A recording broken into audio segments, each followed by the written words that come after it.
As a filmmaker, you have to tell a story to the audience, and in so doing you have to translate it through an image, which means that you direct the eye and the heart to look in a certain way, the way you want it to be, the way you want them to see it. And I never saw anybody tell a story that way. Pretty much every one of the films.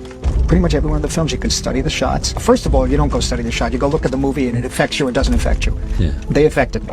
And then I went back, when I began to learn more about filmmaking, I went back and I kept saying, why is that one so powerful? Why is it so powerful? I went back and I tried to trace backwards the shots. And then eventually it was, I started making films before there was video. So I had to do this going from theater to theater, So it was a different thing, trying to write down notes. Yeah. So why does something stay with you for so many years? Why do the tracking shots and Paths of Glory stay with you? It's really a person with a very strong, powerful storytelling ability, talent, genius, who could create a solid rock image that has conviction, and that is the image. What's in that frame stays in that frame. What isn't in the frame is out, and that's it. You have to compose it in that frame. I didn't know he was a still photographer before.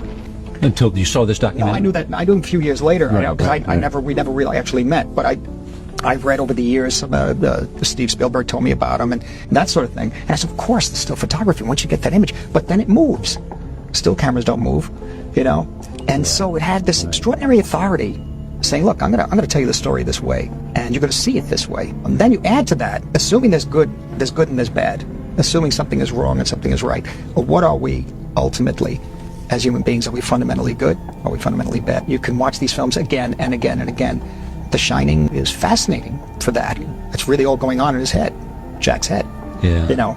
But those scenes that's so, well, even Eyes Wide Shut, with the husband touching areas that he probably should have left alone, being too confident about himself in a relationship. Remarkable film. Remarkable. And the more you see Eyes Wide Shut, the more you get involved in that world. At a certain point you don't want to because it's too painful.